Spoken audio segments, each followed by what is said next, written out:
Hello, everyone, and welcome back to Social Value Live.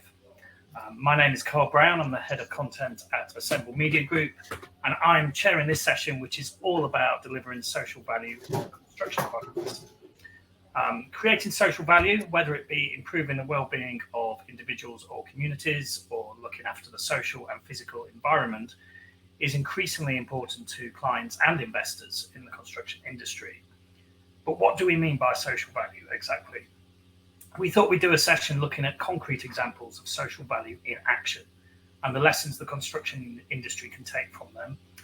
And we have a great panel who are all doing great work in this area, and they're each going to tell us a little bit about what they've been doing in this area. Just to introduce them, we have Stephen O'Malley, who's the Chief Executive at Civic Engineers. We have Lisa Ravenscroft, who's the Chief Marketing Officer at housing developer Mount Anvil. And we have Philip Watson, who's the Head of Design at HLN Architects. Each of our speakers will talk for around 10 minutes, and that should leave us plenty of time for questions at the end. And do get involved, please, and ask a question. It should be quite easy to do that if you look at the question box in the panel on your screen. But I think that's more than enough from me. So I'm going to hand over to our first speaker, who's Stephen O'Malley from Civic Engineers. Stephen, over to you. Good morning, Carl, and thank you very much for the invitation to speak this morning on this really important topic. If I may just share my screen with you, please do tell me if it's visible. I hope that's okay. So yes, I am the Chief Executive of a company called Civic Engineers. We are, the core sort of disciplines are civil, structural and transport. But I think where the really interesting part of that comes together is when you fuse them and clearly work in close collaboration with a whole suite of other professions and disciplines to create something quite distinctive and special. I quite like these two little images here showing the sort of intimacy of urban infrastructure. These both happen to be in London. The one on the left is Australia Road in Hammersmith and Fulham. This being a little opportunity for some play on the way, but it's also a bioretention basin and fulfills a very important role in the management of surface water in this particular space, and clearly also offers up the opportunity for biodiversity and habitat. So delivering a whole series of different things simultaneously. And this image on the right is from Van Gogh Walk in Stockwell, also in London, South London. And here there's a real simplicity and a sort of straightforwardness to reallocating space away from cars in particular, and then repurposing that space for what can be quite low cost, low tech features in the streetscape. But very briefly, in terms of Civic Engineers, there's about 150 of us across 4 different locations: London, Leeds, Manchester and Glasgow, working right the way across the UK and increasingly in Ireland. This is us on a group away day in Braithwaite last September up in the Lake District, and fantastic setting, as you can see, getting out into nature. But the core drivers, our primary drivers of our business, is to try and find that space in between the natural environment and the built environment that creates the opportunity for regenerative, sort of sustainable development, and offering up places and neighborhoods and landscapes that offer this healthier lifestyle. So you're dealing with a whole raft of issues simultaneously in terms of public health, in terms of vitality, in terms of working with the existing geography and dealing with all of those issues and making sure that they're very inclusive and open spaces. Engineers, which we and I are very proud members of, are clearly well known and expected for our technical excellence and making sure that the physics and the maths work is entry level in terms of those excellent standards and attaining those qualities. But what's needed more is how we apply those things with a much higher degree of emotional intelligence. So being much more empathetic to the environment, to the landscape, to the communities, and to the places in which we get the privilege to work, and how that manifests itself in terms of those choices is absolutely fundamental to the quality of the outcomes that we then we then can influence and determine.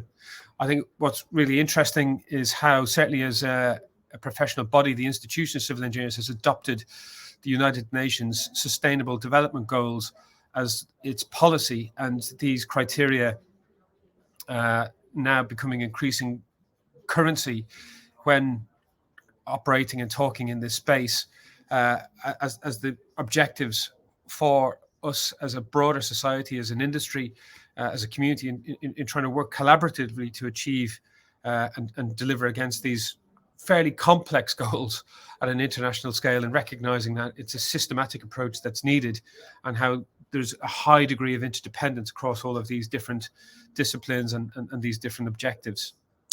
From our own personal experience, or rather from Civic Engineers' perspective, we've attempted to try and interpret those into language and terminology that is particular to us.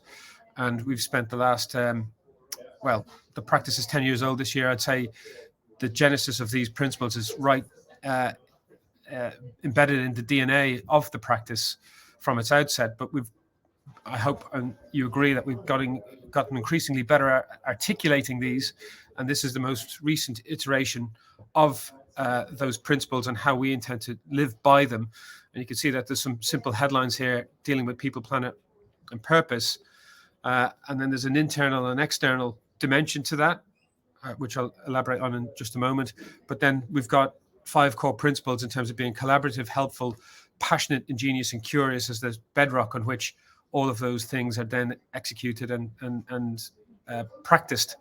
In this snippet on the right-hand side, we give a little bit more detail, and we have provided metrics against each of these criteria by which our group and our senior leadership team are delegated, a part of which that then is reported on a regular basis to allow us to understand how we're performing in relation to each of these criteria. So, for example, with regards to the planet, an external facing one seems obvious, but to design for active travel, nature-based solutions, and low carbon design. So when, as engineers, we're invited into these conversations, we have those as our automatic preference in how we would process a problem and consider the factors at play in determining an approach and a perspective.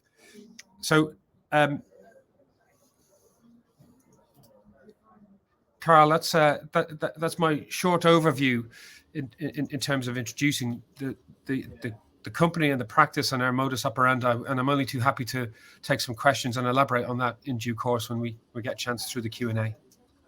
Thank you very much, Stephen. There's, even though it was short and sweet, you ran through lots of interesting stuff there, and particularly the stuff about the space between the natural environment and the built environment, which is something we may come back to. I'm now going to go across to our second speaker, who is Philip Watson of HLM Architects. Philip, over to you. Thanks, Carl. I'll do the thing with the sharing. You can see that, I hope. Somebody say yes. Hello?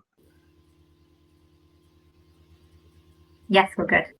Good, thank goodness. Yeah, thanks, Carl.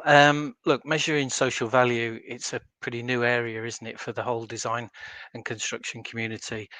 And certainly HLM Architects don't have all the answers, but I'd like to share with you the journey that we've been on so far, and focusing on 2 student residence projects, Powell and Whitehorn Halls, that we did for the University of St Andrews. Our mantra is thoughtful design to make better places for people. And it's this people-centered architectural approach that underpins our desire to consider the positive impact of design on individuals and communities, enabling them to be healthy, prosperous, and vibrant. That is the social impact, the social value of design. So for us, when we address the whole issue of social value in our design, there were kind of 3 key questions that we felt we needed to address head on. And those were, how do we identify what's important to people and communities in building in the brief for a new project? Secondly, how do we make sure design evolves to address those aspects head on? And finally, how do we measure the success and the social impact of design in our completed projects? And that's why we've developed something we call the Thoughtful Design Toolkit.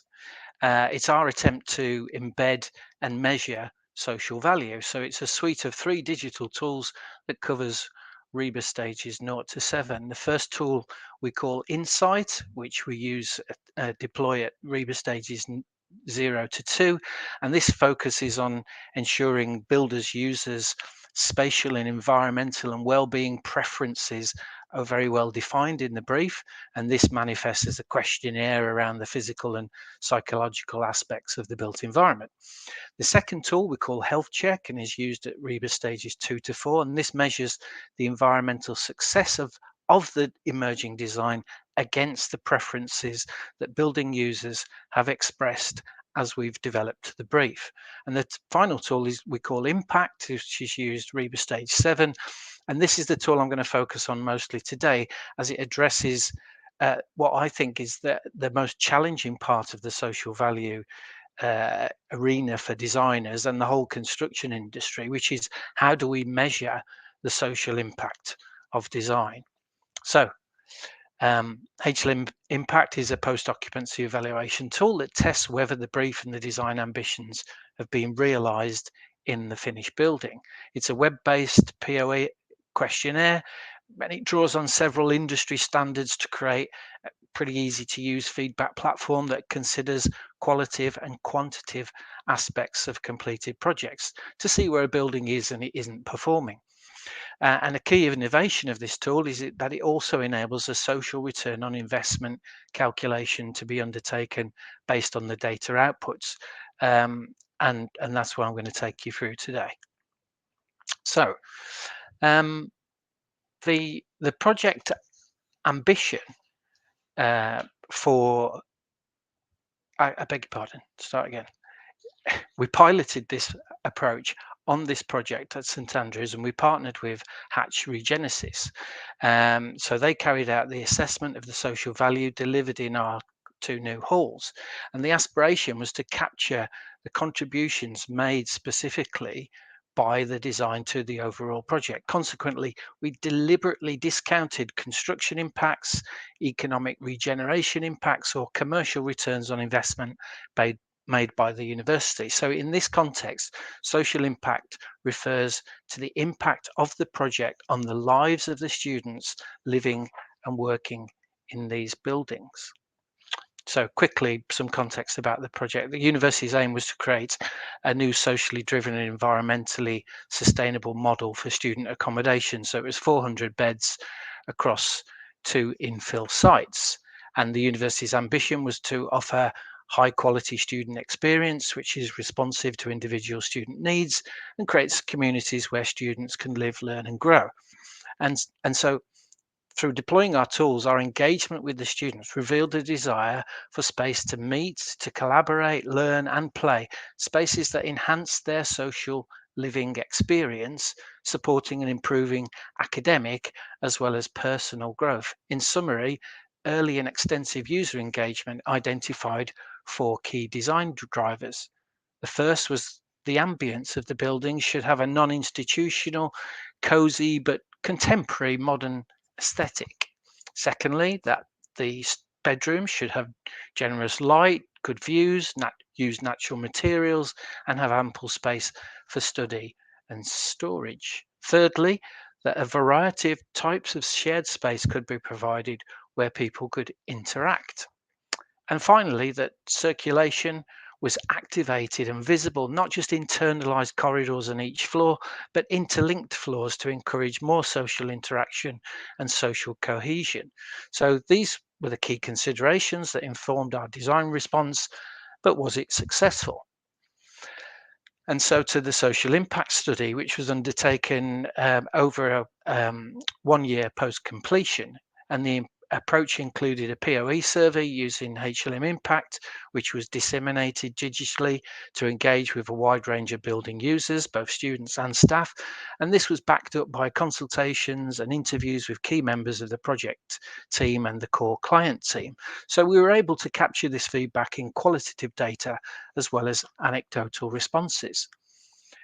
For example, representatives from the university's residential and business services teams were highly positive in their qualitative feedback about the two buildings, and oversubscription data from the university in the diagram on the left here also showed that Powell and Whitehorn halls had become enormously popular after only a year. So great anecdotal feedback and good data to show the halls were popular, but perhaps not enough to demonstrate a tangible link between design and social value outcomes.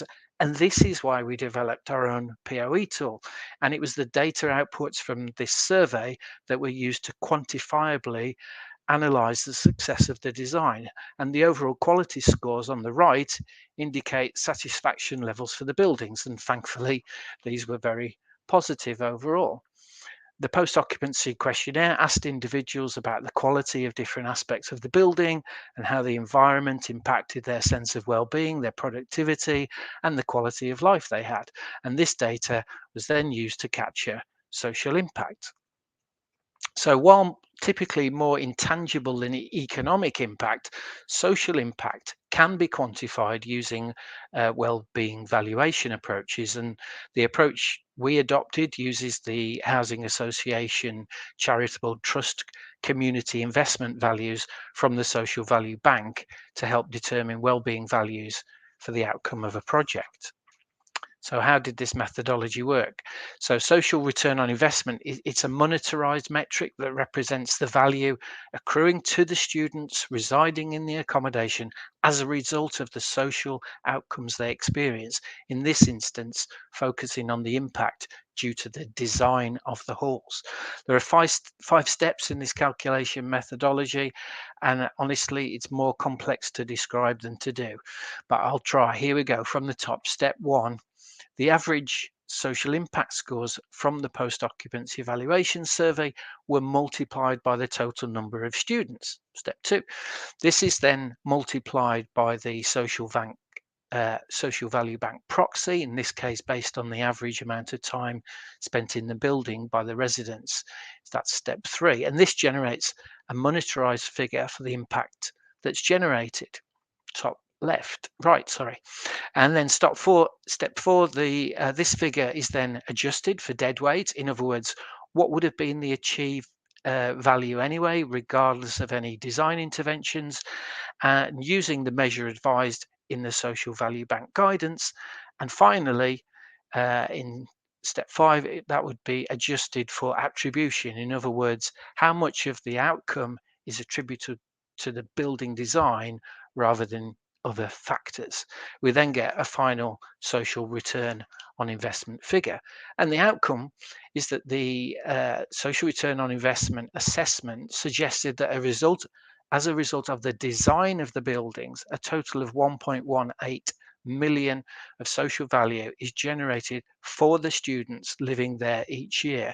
And so over a period of 20 years, this accrues to 17.9 million. And we also applied HM Treasury discounting rates when projecting the values over its lifetime.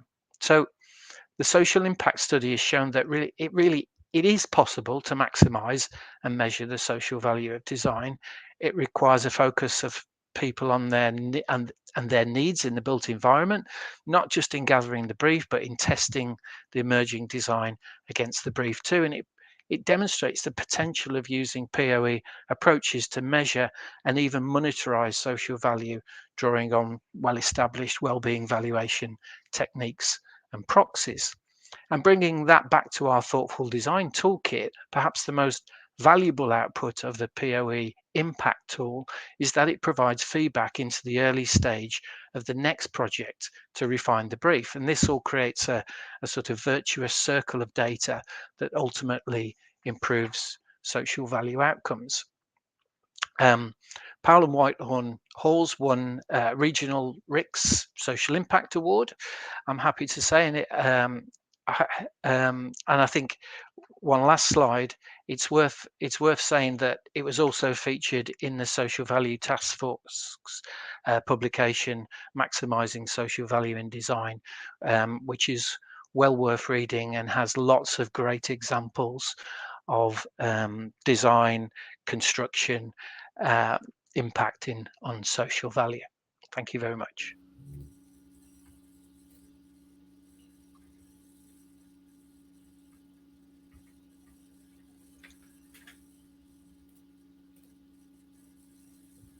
Thanks, Philip. That was really interesting, and gave us some insight into the sort of the scientific methods that HLM are using to go about measuring social impact and social return on investment. So thanks for that, Philip.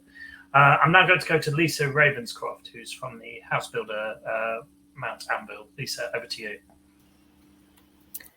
Thanks, Carl, and thanks, Philip. I really enjoyed the kind of forensic nature of what you're sharing, and the specificity of the framework. I'm going to talk to you a little bit today about how we at Mount Anvil are approaching social value, specifically in estate transformation scenarios, which is where we do the bulk of our work in London. So we've had two great examples of seamless screen sharing. I feel under pressure to manage a third, so bear with. All right, I think we're in. So, social value and estate transformation. The reason we're talking about this is because it's broadly all that Mount Anvil do. So we work only in London, only with housing associations and councils. And broadly what that means is, although even as Carl mentioned in his tee-up, definitions of what social value is can kind of vary, we keep it quite simple and say, if the communities that we work in wouldn't invite us back, we don't have a business. So our definition of social value is probably more, certainly less scientific, I'd say, than some of what we've heard already, maybe a different perspective, which is, will the housing association, the council, the community say they left our community better, stronger than when they arrived? And did they treat us well along the way? So basically what that means is getting this stuff right, and right being based on our definition, is absolutely pivotal to the future of our business. We only work in London, so if we get it wrong, we ain't getting the next one. So there's a real catalytic mechanism for us to care about this.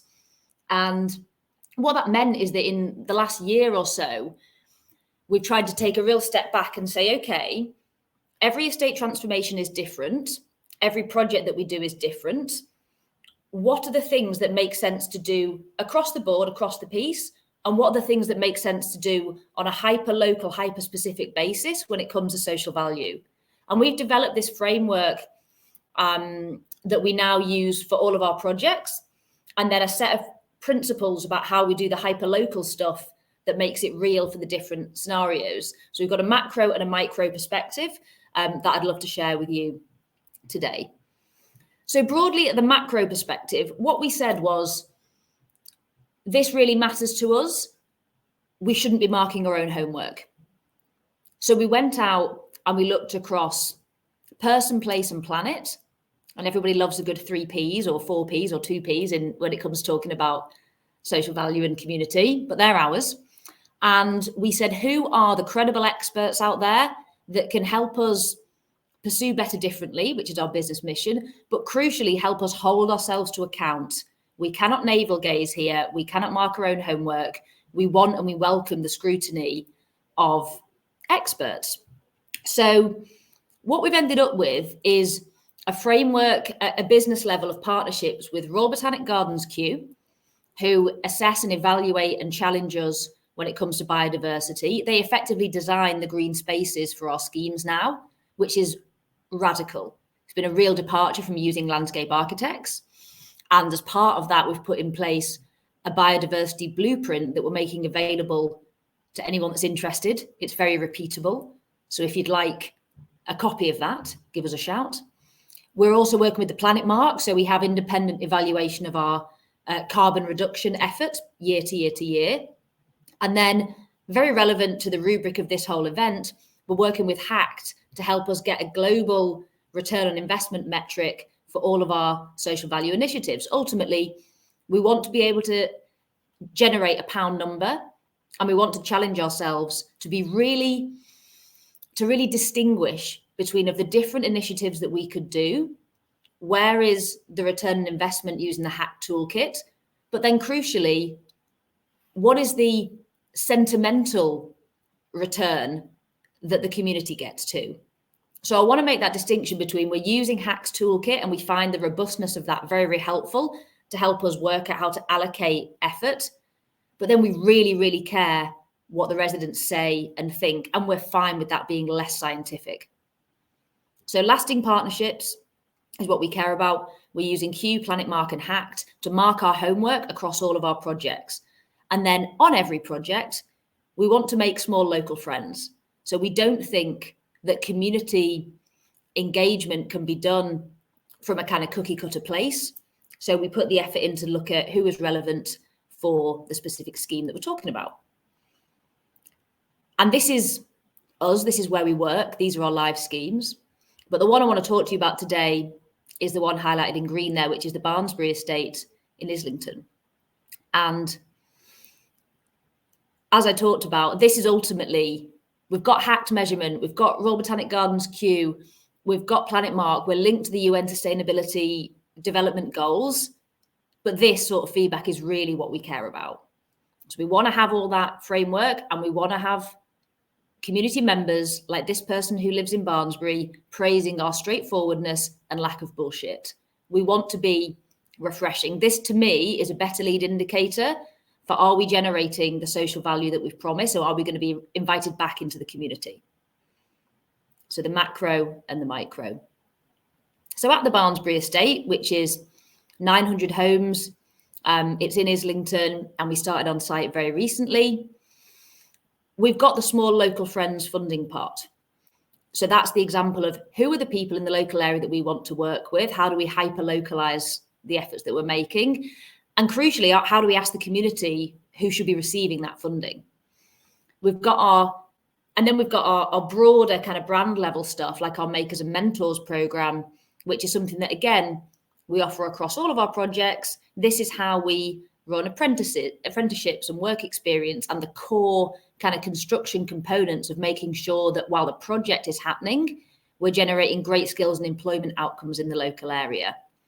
And then, of course, we've got the rest of the things in that list were generated by the residents. That's what they said we care about the most. We want the green spaces. There's going to be 2 new parks on the estate transformation. We want better roads. There's a road that currently kind of bisects the 2 elements of the estate. We want better lighting because we want to feel safe. And we want new community facilities. We spend a lot of time down at the current community centre, and it's so well loved that our challenge is to retain the heart of the community centre whilst bringing it into the modern age and making it, beautiful, robust, and and last a lifetime. So we talked about measuring. We've only just started getting the first spade in the ground, but we've already done the social value assessment. We use their well-being valuation and their exchequer valuation. So this is as scientific as it gets, but we map those back to what the UK Social Value Bank have as their measures. And then from the engagement, talking to the community, we've decided which outcome measures matter most. And what the community told us was mental health is really, really important. How can your project mean that I have greater confidence that the mental health of my children will be better than it is today? Which we wouldn't have guessed at, right, from on paper, but that's come through quality engagement and residents being super open with us. And also the reduced fear of crime. So from spending lots and lots of time and building trust with residents, they revealed to us, yeah, that's a concern that we have, that's a worry. What are you going to do about that? How are you going to respond to the fear of crime in both the placemaking, but also the community activities, the social value generative activities that are happening along the way? So HACT give us a framework. It spits out those numbers, which look fabulous. You can see how that ramps up really in the latter years in terms of the pounds translation of the social value. But there's a real story, there's real humanity underneath those numbers, which is what is the community worried about. And that, for me, the community member that will stand up at planning committee and say, we're pro this transformation and we're delighted that we've got what we wanted. Some of them have a surprising level of interest in the hacked calculations, but really they're for us to hold ourselves to account. What the community members, I believe, care about is, you talk to us about mental health, you talk to us about crime, you talk to us about maintaining and building community spirit. How have you done on that? So again, the kind of science and the heart needing to come together in the way we look at delivering social value. So this is where we're at currently on site, the literal first spades in the ground. And the reason I share this picture is because that patch of grass is where the first and my favorite component of the development is going to come to life. So that's going to be a basketball court, and it's not going to be any old basketball court. One of the local friends that we've brought into this project are the London Lions basketball team. And the London Lions basketball team have now agreed with us a programme of works where we're doing co-design workshops with the community on how they want that multi-use games area to look. But we're also doing Meet the Players events. We're doing things that really build on the London Lions understanding of community. They've worked on lots of estates. They've got players who we heard from when we were last with them. They've got players on the current championship winning Lions team who grew up on estates in London and who would put some of their career and sporting success down to the early experiences they had with outreach programs from the basketball club. So I'm really excited about the impact that this can make on the Barnsbury community. And judging by the number of kids that showed up for the first co-design session, trying to choose between, do we want, fire engines or unicorns or dogs? What do we want the kind of aesthetic to look like? We're putting that into the community's hands. But we have got a very, very capable person who is managing that, taking that info in from the kids and doing the engagement and then turning it into something beautiful. And that is this guy, who is a local artist called Stazzy. With apologies to any Spurs fans, he is really big in the Arsenal community, so he does lots of Arsenal's outreach. He's a street artist and artist of other kinds. You can see his rendering of Arsene Wenger there. And he is helming that project and will ultimately design what that basketball court looks like, taking input from the kids and adults who currently live on the estate. So I'm really jazzed about this as an example of something that is hyper-local. Our small local friends are people like Stazzy who can understand what the community wants and then build something that is way beyond the average multi-use games area for the Barnsbury community.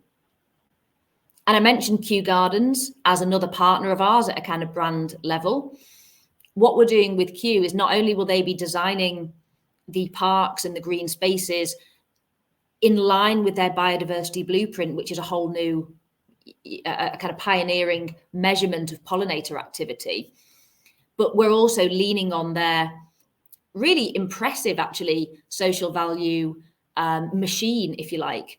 So we've got residents from the estate who have the opportunity to become youth explainers, which is an educational program whereby they learn a lot about the natural world and go back into their communities to kind of spread the love for looking after the planet. And of course, we take residents to Kew Gardens and we lay buses on because we think that idea that come to Kew, get inspired by Kew, understand how Kew are informing the design of your gardens, creates that virtuous cycle of I care about the place and I understand that the people that are building the place care about the place too. So we think Kew play a really interesting scientific role, but again, a role that has a lot of heart in the engagement as well. And then another thing that we think is pivotal ingredient to delivering social value effectively is oversight. So Kew, Hatch, Planet Mark help us with measurements and numbers, but who is making sure that we're engaging with the residents well? Our answer to that is these people. So we set up an independent resident advisory panel chaired by Irene Bannon, MBE. None of these are Mount Anvil people. They're all external people who are either ex-housing association, current housing association, residents, someone who works at DLUC, Irene, who has worked in the sector all of her life.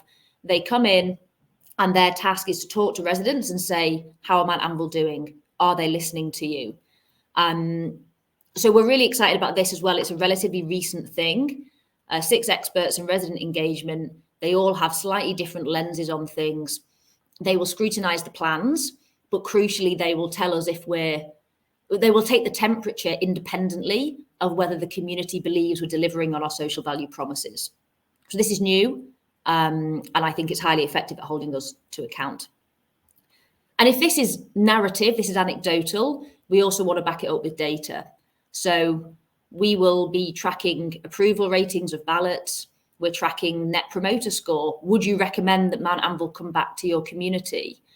Do we have resident support? Do we have stakeholder support? So this is all the stuff that the Independent Residents Advisory Panel bring back. We then try and turn it into something that is, again, measurable so we can benchmark our different schemes against one another. And ultimately, what it boils down to for us is social value. Are our residents happy or not? And we actually use these terminals that you might have seen in a public toilet near you recently in every consultation event, engagement event. Every time we open a box of biscuits at the community centre, we have these terminals in there, and they give us real data. You know, we don't know really whether you need everyone to click the dark green most smiley button every time. What I want to be seeing is that we're getting more smiley faces every time. For us, it's about how is the sentiment of the community changing through the piece? Is it getting better? Is it getting worse? Is it staying the same? Which gives us a great lead indicator for not only are we delivering the pound outcomes, because hacks can tell us that, are we delivering them in a way that residents believe, which links back to our core idea, which is we're getting social value right if the resident wants us to come back again. If they're telling us that we're straightforward, we lack BS, and we're refreshing at the end of the scheme at Barnsbury like they are at the start, that for us tells us we're on the right track when it comes to social value. So that's us 30 years here, and we think that there's a catalytic mechanism in our business that says quality homes, quality engagement, get the big stuff right across the piece, and make sure we're engaging small local friends to bespoke what we do, because we're really listening to the community, and then figure out if the people we're talking to are happy or not.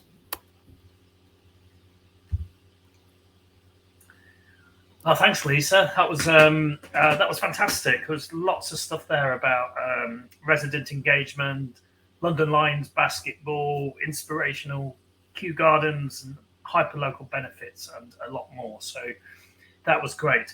If I could invite the panel now to all turn their cameras back on, and we can go to the Q&A. Have you got your? Can you turn your camera on, Lisa? If you're still there. Oh, I thought I had it on actually. There we go. There we go. Excellent. So we've had quite a lot of questions in, and I think where I want to start really, I was wondering how you go about determining, given that social value is so broad and there's so many definitions of it, how you go about determining what kind of social value you want to deliver and in what form. And there's a couple of some of the audience members have asked quite similar things to specific panelists. So if I could take this one first, it says, for Stephen, with the ESG considerations laid out in your slides, how do you balance which of these are most integral to any specific projects? It's a really key fundamental question. I think we're involved in projects from macro to micro, so they all have slightly different pressures as you come down through the different altitudes. So we've been involved in policy. So, for example, in 2016, we co-authored TfL's Green Infrastructure Strategy, SUDS in London, a guide. And I think in that sort of conversation, it's about the composition of a district or how you move around that space and how you apportion space, and then where you've created more space, like if you're making it more attractive to walk and cycle, the space that you then liberate, what do you do with that space, and how do you put SUDS or sustainable drainage or biodiversity habitat into that? And so that's a slightly different question. As you then move down into more detail, I thought both presentations were excellent, but just to pick up on Philip's sort of forensic analysis of and process for how you evaluate buildings, it's then very much how does that building plug into its neighborhood? What's the relationship between that building and the various services and amenities and facilities that are within proximity for that house or home, and what's the mix and opportunity there? So that social opportunity is about creating a sense of community, the ability to be able to walk and engage in a really casual way, in a carbon responsible way, with the place and your neighbours, and all of those things. Having access to nature, having access, social connections, and relationships with others, all contributes to the social value. So it does require the thinking to cascade right the way down through the different altitudes before it manifests itself in the brief and parameters for a specific building in a specific location. So the difference, or the pendulum, or the dial shifts as you work your way through those different stages. And Lisa, it's a kind of a similar question, really, but in relation to your presentation. See, the community is a big stakeholder with lots of different types of people wanting different kinds of social value. How did you at Mount Anvil, in the projects you mentioned, how do you go about choosing what to prioritise in terms of creating? Well, when it comes to the residents, so within the red line of the estate, I think it's easier in a way because we can talk to them, we do talk to them, and we write down and measure everything they're saying, and then we will assess the intensity of the sentiment. That's how we got to, for example, help us improve mental health outcomes within the red line, specifically for young people, and help us diminish the fear of criminal activity.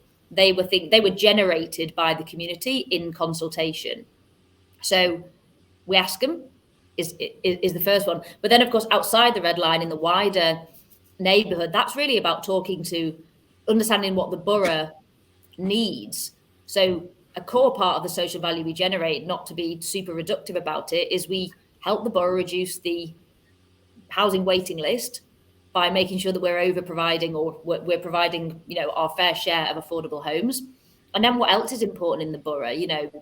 We might be working in one borough at the moment where it really is about sustainability and making sure that we are over-indexing on certain biodiversity or carbon credentials. Great. This is really where that idea of we've got principles and people that we work with, but every scheme is different. So the earlier we can get that intel and the more clearly we can understand the needs inside the red line, I think in a way is easier because we've got a few reps now of understanding residents.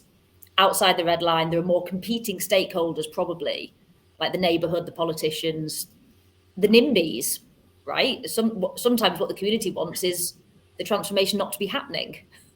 Mm-hmm. So, yeah, I think you're pointing to something that for us, the more time we have to engage as widely as possible, the better chance we have of aligning all those disparate interests. And you mentioned, I don't want to jump around too much, but you mentioned local authorities there, and we've just had a question in from audience member called Beth Cross, who it's a question for you, Lisa. It says, has it been a challenge to get local councils to commit to the longevity of social value delivery post-construction? Oh, interesting. Post-construction. So for maintenance and other things like that in the long term. Yeah. So Barnsbury is a joint venture with a housing association who will be the long-term asset holder. So where we work with councils, there will usually be an agreement that they are the long-term asset holder. I think where the maintenance question comes in, the main hot button for that for us at the moment is landscaping and green space. So that's the place where I see that what's in the CGI or what's in where the intention and reality can sometimes diverge. And Q, their consultation has been brilliant for that, actually, because they've been really good at saying, that looks great on a CGI, but how's it actually going to work? Think about this plant species. They are much more dialed in to the true maintenance cost of every square foot of green space and its different composition. So I'd say that's been a place, to Beth's question, where we've had to think extra hard to get the balance right between, the short term and the long term, because we're not the long term asset holder. we're the developer contractor, and then the place is run by the borough or the housing association. So I'd say we've ended up with some quite radical solutions around green space that look quite different to what us and other developers have been doing for the last, in our case, 3 decades, since we've had, I keep saying the Queen's scientist, it's the King's scientist now, or the King's botanist on board telling us about our plant choices. Carol, can I come in? Can I come in and offer a view on that same question, if I may? Yeah. Because I think the long-term maintenance point is clearly a major concern for us all, and what we're interested in is what these schemes look like on year 10, year 15, not necessarily year 2 or 3, where they're still under the warranty of the landscape contractor or others, and particularly when you start to look at spaces that are in the adopted highway, because the current systems and supply chains and product supply and all the rest of it, skills, everything is configured typically to deliver what we've known and evolved over the last 50, 60 years. And what we're talking about is a new paradigm, particularly when we start talking about serious systematic change to green and blue infrastructure and trying to get sustainable urban drainage networks threaded through our urban neighborhoods and our urban environments. So it's hardworking horticulture. It's neither civil engineering nor parks and public spaces. It's a blend of the two. And I think that relationship particularly between engineers and landscape architects is increasingly symbiotic and sort of integrated, which I think is a good thing and a really positive one. Unfortunately, the way our the administrative and authorities that are responsible for these spaces are not yet quite configured in that way, and there's some change that needs to come through the system, and that affects a whole series of other things, like how are they funded and how is that money made available to develop those skills and training and to really explore the supply chain. Not insignificant challenges for us as an industry to try and grapple with, which then brings in the politics, because what we're actually talking about here is culture change, and that in itself, that's a really challenging thing to bring into play. And if you take, for example, in Manchester, they were due to introduce the clean air zone in May last year in the run-up to the local elections, and for whatever reason, there was a lot of protest in the face of that potential change, and GMCA took the view. I'm not sure it was directly related to those protests, but there was a coincidence in terms of the timing to push the date for its implementation back to 2026. And I think bringing the public along with us on this journey, and I don't just mean those that have the resources available to buy ground source heating pumps and other significant potential investments in their own homes, but to bring an evidence and set out an emotionally compelling narrative for why you would want these things to be in your neighborhood, and particularly for the car. I kind of keep coming back to this point, and I don't quite mean it that way, but it does end up as a bit of a lightning rod for the conversation, because people perceive it as a diminution of their freedoms. We've seen a lot of conspiracy theories over the last 6 months about 15-minute neighborhoods, for example, and how that's been sort of completely hijacked by ideas and concepts totally unrelated to the reality of trying to make it more attractive for people to be able to walk and cycle more readily within their neighborhoods, not limit their ability to travel wherever they want. It's how you travel that's the issue. So, I think keeping these conversations like today moving and helping develop the language collectively and identify where those barriers are is going to help chip away at that resistance and help and hold our feet to the fire in making sure that we deal with that. We deal with that and respect it in the way that's going to make some positive change. Philip, did you want to come in on that point at all, on those points before we move on? I don't think I've got a great deal to add to what Lisa and Stephen have said, except to say that what I've heard from Lisa and Stephen sort of backs up what I've experienced, that this is a really complicated area, and some legislation would be good, some agreement around language would be good, a commonality on how we measure social value would be good. All of these things would help. But I think ultimately it comes down to people's willingness to take this issue very seriously and drive it forward in their own specific ways to each project and its particularities, that in those neighborhoods and the ambitions for those communities, which do differ across the UK and across the world, obviously. That wasn't a great contribution. It's hard. It was marvelous. But you mentioned the complexity and the fact this is difficult, and obviously not everyone's at the same place on their sort of social value journey. We've had a question through saying, what would your advice be for a firm or a practice who is further back in the social value agenda? What steps, what should be the first steps they take if they want to make a kind of, a meaningful impact on a project and something that's not just, superficial? Are you coming to me? Well, whoever fancies it, I'll give you a rest, Philip. I'll give you a rest. Okay. Anybody who wants to take that. At the risk of this sounding like a truism, measurement. How early can you start to define what's going to matter and how you're going to measure it? So we've talked about two elements in Mount Amber where we have some absolute measurements, and we also have some just, are we better than we were yesterday measurements?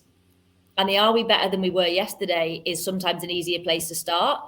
But I guess the risk there is that if you haven't quite got the bullseye painted on the wall.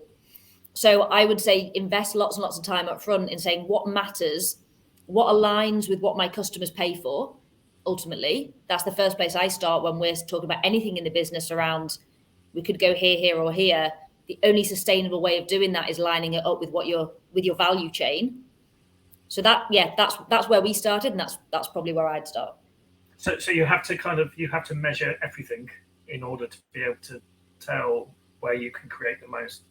Yeah, it's the idea of, ready, aim, fire rather than ready, fire, aim, right? Applies in this sphere like any other. Yeah.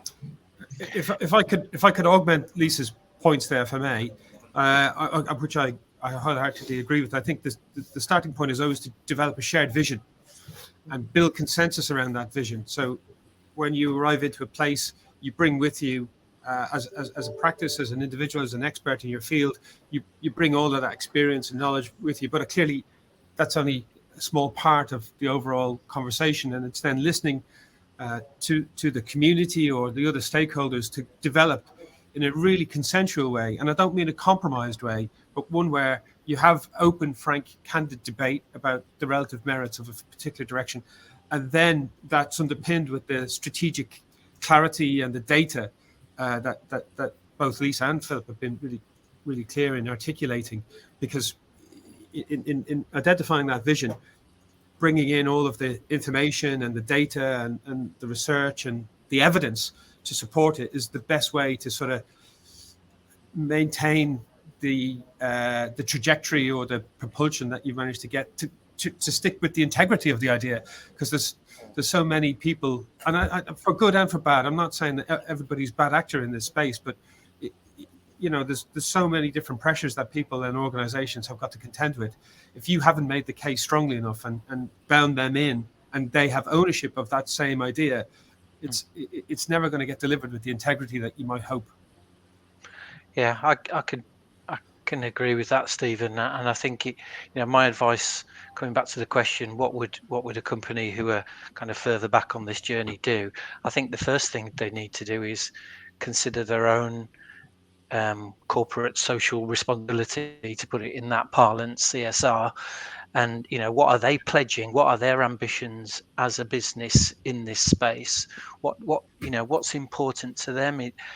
Can they make some sort of social mobility pledge about employment within their own business? Get your own house in order. Set out the agenda in that way. And then when it comes to projects, I mentioned it during my presentation. The publication by the Social Value Portal, Maximising Social Value in Design, is a really good handbook of quick hit kind of project wins, How meanwhile uses, which we haven't really talked about, that can be exploited on projects, how you can engage with your communities better, and just the focus on social value outcomes within that project, and trying to get everybody in the team in agreement that from the outset that one of the ambitions of the project is not just to deliver a building, but to deliver social value, And I think then if social value then becomes in everybody's mind's eye as they're delivering the project, the outcomes are bound to be better, surely, even if it's really hard to define and measure. Yes, yeah.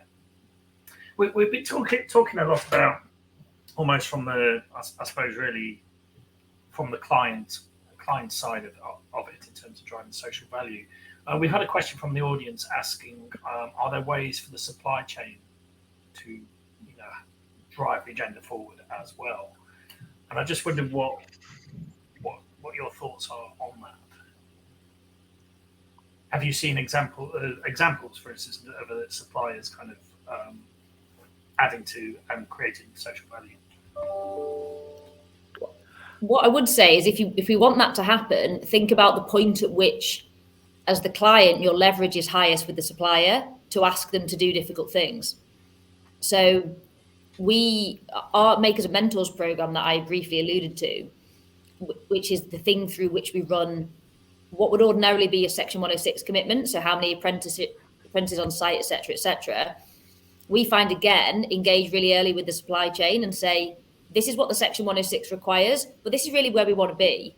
We want to be above that for these reasons. It's important to our business. And you are giving the supplier lots and lots of time to say, can I sign up to this or not? How will I sign up to it? What support? Just have that conversation, rather than what I think the old model was bloody hell, we got 6 months left on site and we're behind the target. So start early, set a high bar, make that a collective endeavour. And we've had good success in that. So our bar for apprenticeships, work experience, etc. now is not what the planning requires. It's what we want to ladder up to our greater targets. And I think we only have the license to do that if we talk to the supply chain early and say, this is what's in it for both of us, contribution wise and reputationally. Yeah, that'll be our take. I think from my point of view, I was involved in another kind of research initiative called the Circular Twin, which attempted to reimagine a primary school that had been built some years ago by Morgan Sindall, with reducing carbon as the key driver rather than capital costs. And the thing that, wasn't necessarily setting out around social value, but the thing that absolutely came across that was hidden in plain sight from us was that early engagement with the supply chain meant that we could make much better decisions, much better informed decisions as a team about really small things that accumulated to a very large impact on the amount of carbon that was being created in that project. Whether we took out ceilings or had engineered timber walls or these kinds of things, and actually it's a real problem within the construction industry that we don't engage with the supply chain. We always go out to tender and it's too late. They can't affect what's going on. They need to be at the table earlier on. That would be my 2 pennies worth on that topic. Stephen, you were nodding your head. Is that, Yeah, I think construction projects offer a huge opportunity to invest in local communities. The sums involved are often significant, particularly regeneration scale projects, and I think there's an increasing recognition that actually spending local does offer the benefits of this investment being retained in the local community. That's not to say that the local community can offer all of the skills and experience from the get-go, but for those that you need to bring in, you then ensure that that knowledge is propagated and embedded within the local community, so it does have that sort of additional resilience, whatever that might be. And it could be about catering, it could be it's the whole ecosystem that offers up that opportunity, whatever the project may be. I mean, we get the privilege of being parachuted into. When I say we, I mean the three of us and you as part of this wider community, to be involved in these conversations at a whole variety of different scales across the UK, and each one is a prototype in so many respects. I appreciate there's a commonality, Lisa, particularly in the modus operandi that you've sketched out for Mount Anvil, but nevertheless, the personality and the character and the geography is entirely unique to that particular place. So sort of responding to that and taking advantage of that is what's going to offer the distinctiveness and the pride and enduring value for those locations. Okay, thank you, Stephen. I'm afraid that's all we've got time for. It's gone really quickly, hasn't it? But we are out of time. Just to say, this session will be available on catch up for those of you coming into it late, or if you want to watch it again. I think we have to give it sort of 15, 20 minutes or so for it to be uploaded, but then you can watch it on demand. We have another session this afternoon, which is all about embedding social value from project inception. I think that's at 2:00, and so you can register to watch that one for free. But that's all from me. So just finally, thank you to Stephen, Lisa, and Philip, and goodbye. Thank you. Thank you. Thank you. Bye-bye. Bye.